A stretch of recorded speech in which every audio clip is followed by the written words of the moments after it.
Hello, everyone. Welcome to the Icehouse podcast. Today we have Catherine van der Meulen.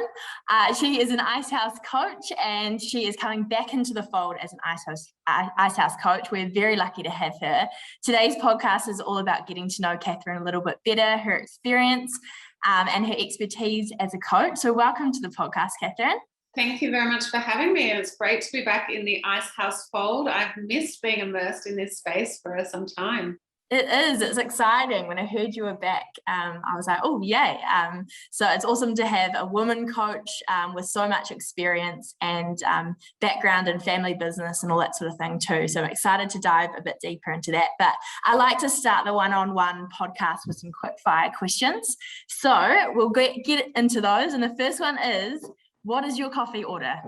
My coffee order, which hasn't been had this morning, so excuse that, is a soy latte. It's normally the first thing I need to do when I get up is have a coffee, but I haven't had one this morning because I was rushed out the door. But otherwise, it is a soy latte. Nice. I like that. That's good. Favorite place in the world? My favorite place would have to be Positano in Italy. Beautiful. I went there just before COVID hit and I'm very happy. Wow, well done. Yeah. Beautiful spot. When you're not working, how do you like to spend your time?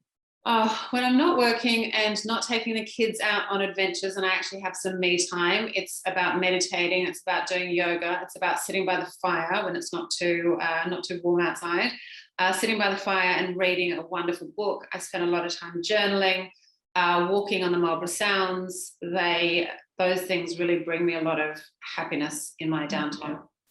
Yeah, that's awesome. I like that. Sounds like bliss. Is there a book that you recommend people read? Absolutely. So one that I read just last year was a wonderful book called One Life by Morten Albeck. He is a Danish author and philosopher, and its subtitle is How We Forgot to Live Meaningful Lives. And it is really the right time for a book like One Life to be planted into the hearts and minds of all New Zealanders and people all over the world, because it really connects in a meaningful way to where we're at this stage of our lives. Awesome. Yeah, that's great. Cool. Morning or night person? Definitely a morning person. I joined the 5 a.m. club about 10 years ago, something that was instigated by another favourite author, Robin Sharma. And so I've been getting up at 5 a.m. However, my kids cottoned on to me getting up early and they started getting up early. So now I have to really be very wise. So now I get up at 4:45. So that I can get some time in to start my day before small humans arise. Yeah, 100%. Oh, wow. Good on you. Favorite food? Favorite food would have to be a big pot of Marlborough green mussels. Oh, nice. I haven't heard that one. Lots of chili, lots of lemon in there, lots of salt. Yeah, a nice big pot of mussels and lots of friends around to eat them. Yeah, love that. And first ever job? First ever job. My first ever job was at SUPRÉ, our family business. Yeah. When I was about 5 years old, we had markets at Flemington Markets in Sydney and Paddy's Markets, and we used to go out every weekend and God, we were selling fleecy jumpers and stirrup tights and moo dresses and all sorts of random things.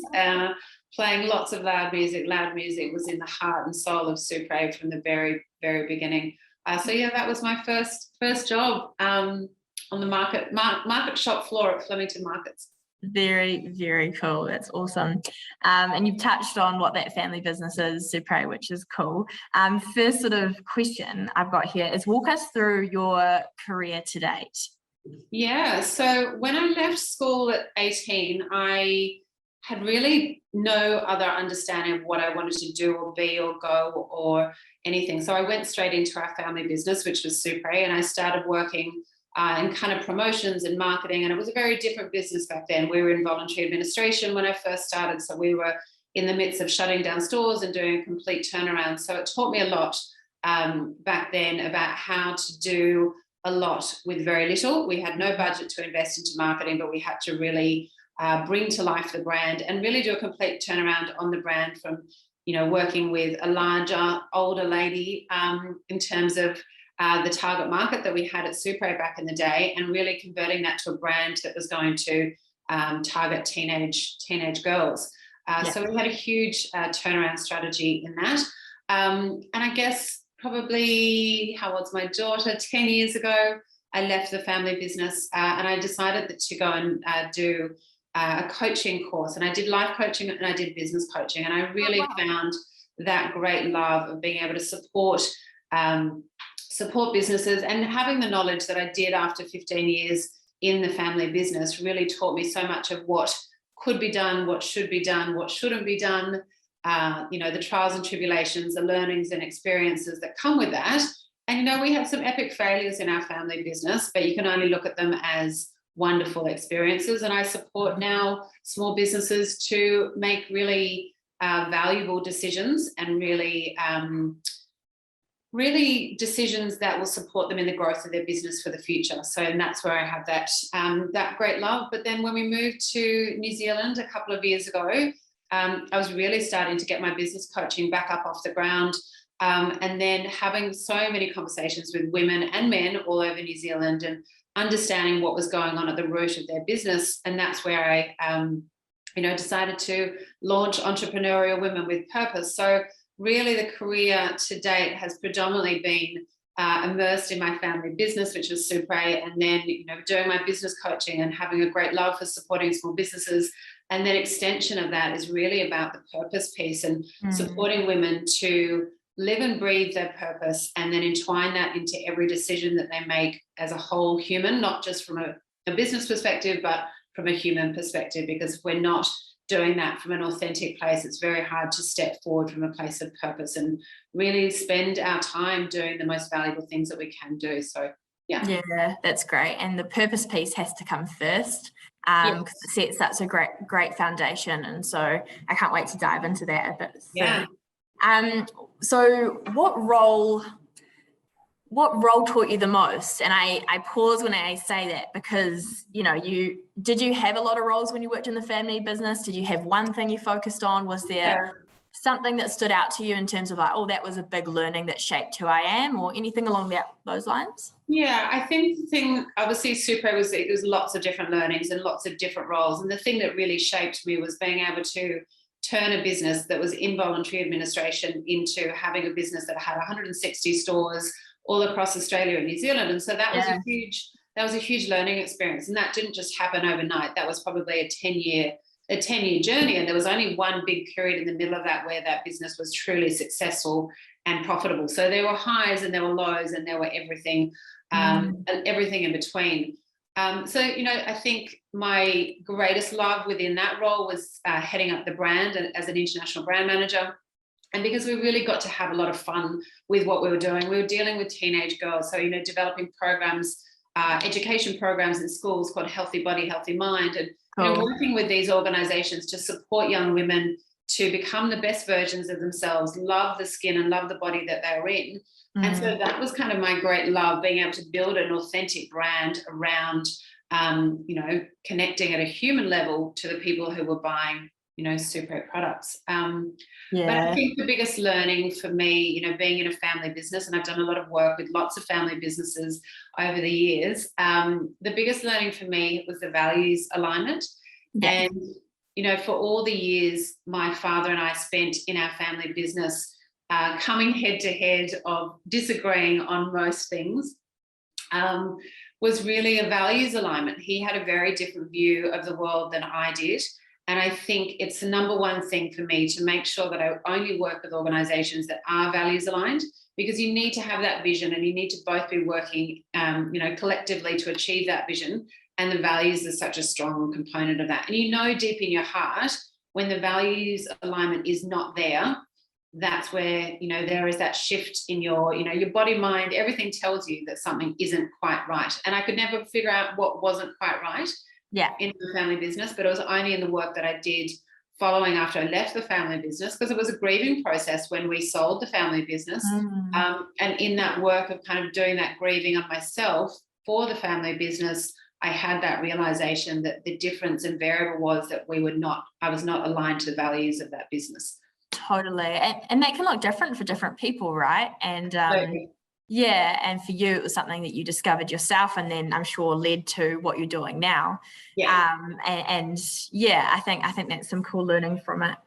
And such a big company too, like such a massive company. I think everyone my age definitely knows of the brand, and has walked into those stores a few too many times. And so like, I don't know if congrats is the right word, but yeah, respect for the level of hard work. Pushing through the highs and the lows, definitely, but also making a brand sort of a household name, especially in the generation I'm in. And so, yeah, I'm sure lots and lots of learnings through that process, which you can now take into what you're doing and also other people that you coach, which is really special. Yeah. What motivates you to get up in the morning? What motivates me to get up in the morning? Definitely the alarm going off at 4:45. But the thing that really inspires me is to make sure that I lead by example for my children. I think education is the number one thing that I can carry through to my children. I did not value my education at school. I was so busy doing everything but educating myself.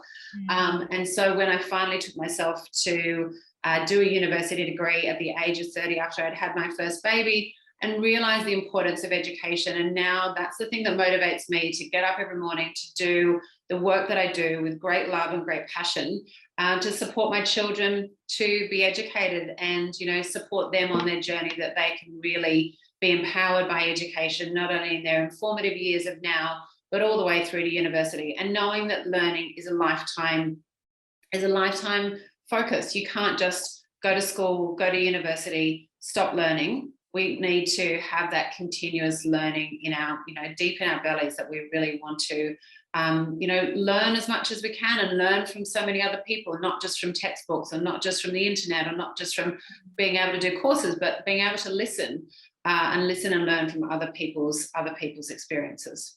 Yeah, that's awesome. What did you study at university when you went back? What did I study? I did business, majoring in marketing, and the great loves that I had in there were like microfinancing and impact investing and social enterprises, and, you know, how do we, and the purpose piece was starting to really start to thread through that. So the things that I loved within that were really around how do you change society and how do you change community with smart funding and the right funding that you can actually use for the greater good of the world. And that's really been a big pivot for me, to work with the businesses that I work now, be very selective with the businesses that I do work with, to make sure that we are all doing something that's actually going to impact in a positive way for the future. So, yeah. Yeah, that's amazing. That's cool. And flows nicely into the fact that you founded and run Entrepreneurial Woman with Purpose. What does this organization do and why was it founded? Yeah. So Entrepreneurial Women with Purpose came about. I had moved to New Zealand 2019. I only knew 2 families in New Zealand, so I needed to connect to as many people as I could and really understand the lay of the land of, you know, the business community. So I reached out to anyone and everyone that would listen. And had hundreds of conversations with extremely dynamic human beings. And it was the collection of those wonderful conversations that I thought, there's something in this. There's something in this to empower women to share their story and to empower women to continue their education, to open their mindset, because you don't need to be an entrepreneur and having your own small business to have that entrepreneurial mindset. So Entrepreneurial Women with Purpose is really about how do we support women through education, empowerment, and investment. And we work with women all across New Zealand and Australia, and also with a project called the Impact Education Program, where we support a group of women from Vanuatu who are here in New Zealand working under the Regional Seasonal Employment Scheme, the RSE scheme, and supporting them with their own business journey and their business education, and supporting them with the entrepreneurial skills, so that when they do return home at the end of the season, they're equipped with the business acumen and they're equipped with other ideas to create more impact in their communities through their business. So it's, you know, it's got this social impact side of things, but it's also about, you know, the predominance is about focus on education to open people's mindsets, but, you know, creating that holistic view. It's not just about business, it's about who we are ultimately as human beings, number one, and then how do we spend that time? You know, we can't divide our time between work and life. We have one life, and this is something that book taught me. We have one life. How are we going to spend our time? And making sure that we are using every minute of every day to do the things that we actually have a great love for, not because somebody else thinks that we should do or how we should live our lives, but that authentic self. And that's why I love when I wake up in the morning and I get to work on Entrepreneurial Women with Purpose, because it encapsulates everything that I have a great love for. No one has designed it for me and given it to me as a role. It brings me so much joy and so much love to connect and have these conversations with incredible women and to support them on their journey. Yeah, wow, that is gold. How does the support work with that group of women from, how does that work? So are they put through a program with you, or are they connected in the network? How does that all happen? Yeah, so many years ago, an interesting woman said to me, Kath, number one thing that you need to focus on with Entrepreneurial Women with Purpose is actually building that wonderful community of women. And so there's thousands of women now all across New Zealand who are part of that community, and we connect through digital events. Back in the day, we connected with physical events, and some of it is about education. Some of it is, different ways that we're able to stay connected and building those relationships and creating that place of belonging where we can challenge each other's thinking, we can, support each other and empower each other. So really, it's about that supporting to continue women through that education process. Yeah, great. That's awesome. What's been a highlight of the journey? I think for me, what got me through lockdown, 9 weeks solo parenting, living in Marlborough in a regional area, as a single mother of 2 small humans. I interviewed 100 women for the Entrepreneurial Women with Purpose podcast, and that was incredible for me. So that was a highlight, because one, it got me through the pain and torture of homeschooling, that I could disconnect from the world and go and lock myself in the office and record a podcast and just hear these incredible stories. And there was lots of emotion, and there was lots of vulnerability, and there was lots of raw and real humans that I connected with. And I'm so proud of the wonderful women that I have interviewed over the years. Wow. Everyone doing something for the greater good of the world. So that's something that's been a true highlight. But the thing that really moves me, I guess, is the impact education program with these 7 women we're now working with from Vanuatu, that we started that program, and we co-designed that program with them.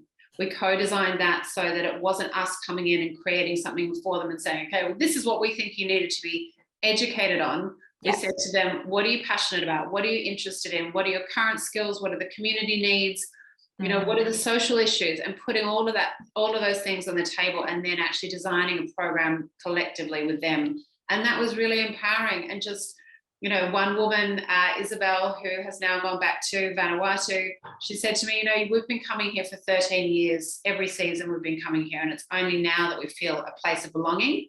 Wow. And we feel that deep sense of community. So that is the thing, that's the stuff that moves me. And if I can change one woman's life, that she then goes on to do some other incredible things, and then the support and roll-on effect of that one woman, she will change a community. She will change, the future for her grandchildren.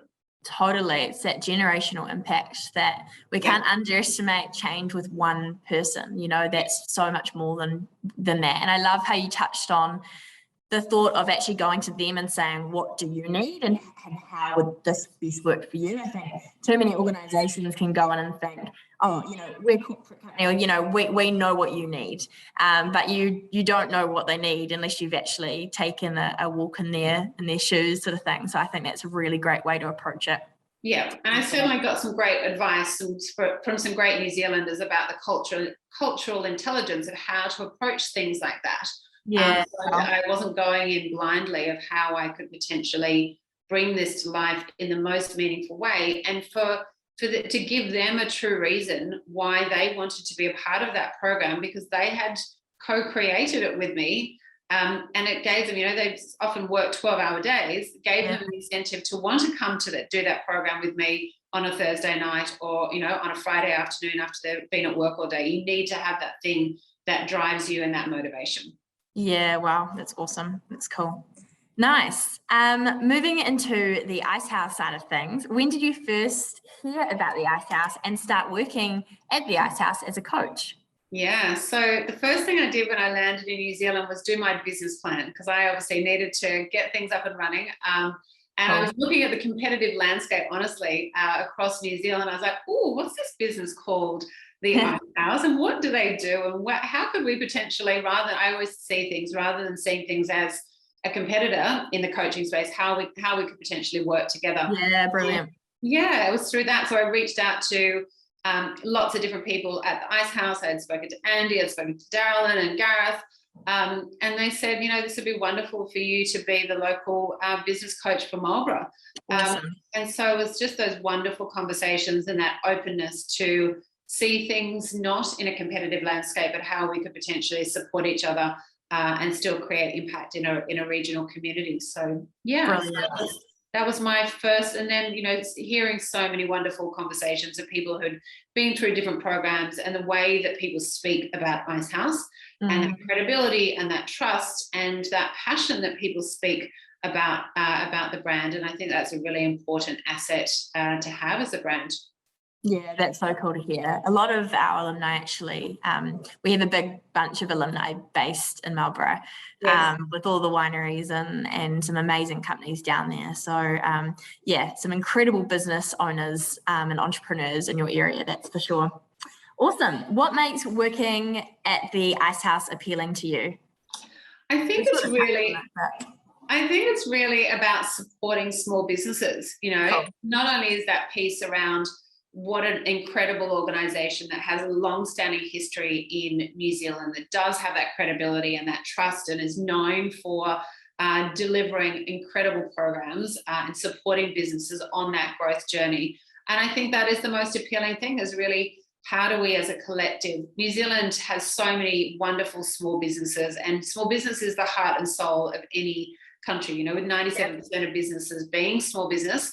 How do we support, how do we empower, how do we enable them to create more impact, and not just about creating more profitability, but creating from that place of a deep sense of purpose, and creating communities that do have that great sense of belonging. People can grow within those organizations and be led by incredible humans. Yeah, that's awesome. I love that.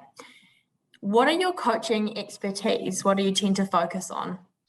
I think off the back of my SUPRÉ days, my great love is around how do we support businesses, talking about the values alignment before, how do we support businesses to start from a place of purpose as to why they exist? What is their reason for being? What is that true place that they can, because if you have that reason for why, and you have that deep sense of purpose, you can actually create these incredible organizations. So it's about supporting businesses to find that deep sense of purpose, and then grow authentically from that place of purpose. So from a coaching perspective, that's anywhere from kind of strategy, holistic business strategy. I have a great love for diversified business models, and how do we look at our current business model, change it slightly to, and diversifying the way that business model is to get better results. At the end of the day, it is about profitability and it is about growth, but it's how we actually achieve that growth in the most meaningful way that we can.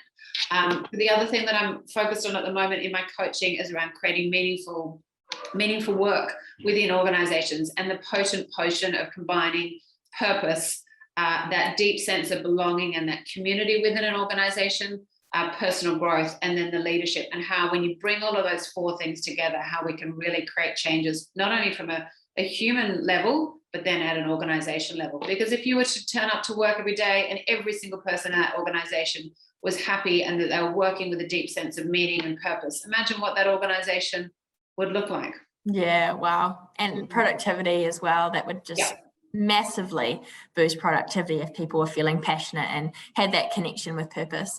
Do you find that the work you do differs from person to person? If the if the level of I don't know if it's the level of purpose, but if purpose has a different meaning to each person? Yeah, absolutely. And if there's an openness within that organization and a receptivity to those things, it's in every situation and every business is very different. But I really am focused on making sure that I'm working with those businesses that do have that openness, Yeah. I don't have time to work with organizations that don't have that openness, because you can spend your whole time trying to convince them why they should be doing that, and then it's about really valuing my time to make sure that I'm contributing to the most meaningful things that I can. And I always think that if I'm going to take time away from spending with my children to go and support somebody on their journey, if they don't have that openness and willingness to open their mindset, think differently, it's wasting everyone's time. So yeah, wow, that's such a good point. You've actually it's worth working with a couple of businesses that actually are putting a hand up going, we're really keen to do this, and are open to the idea rather than trying to pull teeth a little bit. So yeah, fully get that. That's awesome. What do you enjoy the most about coaching other business owners? I think it's when you see their success and when you see their aha moments. Cool. And just being able to point out little things that you learn and sharing those learning experiences. And with that shared learning experiences, and then they take that and they implement that into their business. That's where I feel that great sense of joy that I have achieved, by being able to share that knowledge, because I'm not there doing it for them. They obviously have to do that. It's about that guidance and support and asking those questions to get them to think a little bit differently about their approach to things. And that's probably why I love coaching so much compared to something like consulting, because coaching, it's just about asking those difficult questions to get them to open their minds and think differently. And that's where that entrepreneurial spirit comes in. Yeah, wow, that's great. What piece of advice would you give a New Zealand business owner right now? Quite a big question, but yeah, it's a big question. I think there is so much on a global stage of the world has got their eyes on New Zealand, for sure, and particularly over the last couple of years. Like if I was speaking to someone who's a Harvard professor yesterday on a business that I was working on, who's part of our team. And he's got his eyes on New Zealand, as a place that they would move from the US to come and live in New Zealand. And so I think there's, the piece around brand New Zealand and really bringing that together and telling that story from a very authentic place to the world in a really meaningful way, because there is this incredible humility and there is this incredible authenticity about New Zealand, the people, the brand of New Zealand. And how do we then tell and share that story in a really meaningful way that doesn't need to be, that just comes from a very authentic place. So, I think people all over the world are watching what New Zealand is doing. And I think it's a great opportunity when borders do finally open, that we, from an export perspective, and taking New Zealand to the world in a really meaningful way, because people are intrigued. People are interested, and people, when I say that I ducked out of Sydney this year just in the nick of time, people are very jealous that we have this wonderful sense of freedom. And I think that is something that we all need to be very grateful for. Yeah. And using that to the advantage from a business perspective to really grow New Zealand businesses and take them out to the world. Yeah, that's a great answer. While the people watching, let's use it as a really good opportunity for growth as well. So that's awesome. Cool. You've traveled, as you even just mentioned now, you have traveled and done business overseas. Is there something New Zealand could do better at when it comes to business compared to the rest of the world?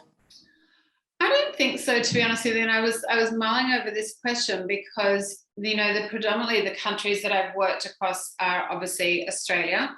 Yeah. I've worked in Asia and in Hong Kong and in Europe, and they're all very different. I think New Zealand has this wonderful pace that everyone does things at their pace, but it is done in a really,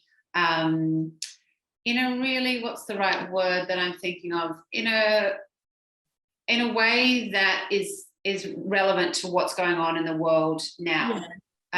Going back to Sydney for 6 months this year, I had to get back into the pace of Sydney, and I was so exhausted by the end of the day. But just the pace of business and of life and expectations, and I find New Zealand to be in a wonderful position. I wouldn't want it to be a Europe. I wouldn't want it to be an Australia. I think it's an incredible place to live. It's has a premium brand in itself.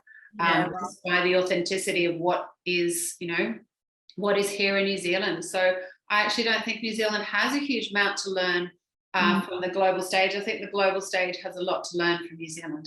Wow, that's great. Great answer. What excites you most about the future of business? What excites me the most? I think, really what I'm focused on at the moment is around this meaningful leadership, because I think if we change at the root from a human level, we will start to create waves of change within organizations. And last year, I, had this realization that I had become the best version of myself. Wow. For lots of different reasons. Last year was an extremely challenging year for me, but the most meaningful that I had. And I really wanted to support people to not only find that best version of themselves, but also create that best version of their business for the future. And so that's the stuff that really excites me. How do we create the most meaningful organizations that are filled with that deep sense of purpose, that belonging, the personal growth, and the leadership, and that we're creating leaders for the future that are not about a dictatorship model, that are actually about doing the right thing for an entire community, and what is actually going to create positive social impact off the back of that. So I feel like every organization needs to be doing things, and not just on kind of the charity level, but actually from a social impact perspective, that needs to be ingrained into the strategy of every business. Completely agree, and personally really passionate about that idea. A bit of a side question for you. Have you found it easier to have these conversations and communicate this importance of social impact and passion and purpose than maybe 10 years ago when you did your degree? How has that developed? I'd love to hear a bit on that. Yeah, absolutely. I felt like I was hitting my head against a brick wall for about the first 8 of those years. And so it's really, there's a receptivity to it now. I think people are realizing off the back of our time through COVID and, some of those freedoms being taken away from us and having to live very differently. I think people are starting to think of their life very differently. So they're starting to think of their business very differently. What legacy do I want to leave? What impact do I want to have? How do I want to wake up feeling every day? What's important to me? So people are asking big questions, whether that's the chair of a board or whether that's the CEO, whether that's, someone working in a kitchen, wherever those people are, everyone's asking very big questions of themselves. So absolutely, there is a much stronger appetite for it now.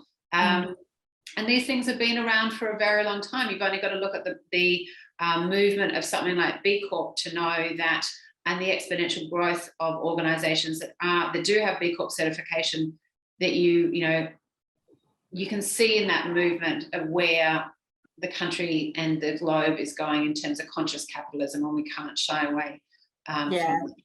Yeah, wow, that's brilliant. I can relate to that, even doing my degree probably 5 or 6 years ago, maybe a little less. But anyway, it definitely was a theme that came through my degree, and sort of seeing it creep more and more into just everyday conversation, which I think is a really great way that we're heading as a society, asking ourselves those bigger questions, not just in our personal lives, but in our business as well. So that's awesome.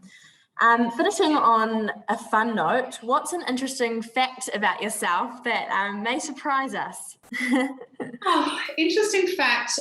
Well, I lived in Italy, as I mentioned before. I lived in Italy for 2 years, and I lived on the Amalfi Coast in Positano and a place called Ravello, and also up in Rome. And that was in my 20s. I had left the family business. I went and moved to Italy. I went to go and do a photo shoot for a swimwear campaign, and never went home for about 2 years. I had a lot of bikinis to wear over summer off the back of that photo shoot, and started a business over there called Infinity Amalfi Coast. And it was a private concierge business where we had different people from all over the world flying in with some really interesting requests of things that they needed, whether it was kind of crazy old cars or incredible villas or cooking experiences or boating experiences. And that was a really fun time in my life. 1, learning Italian. 2, starting a business in a foreign country.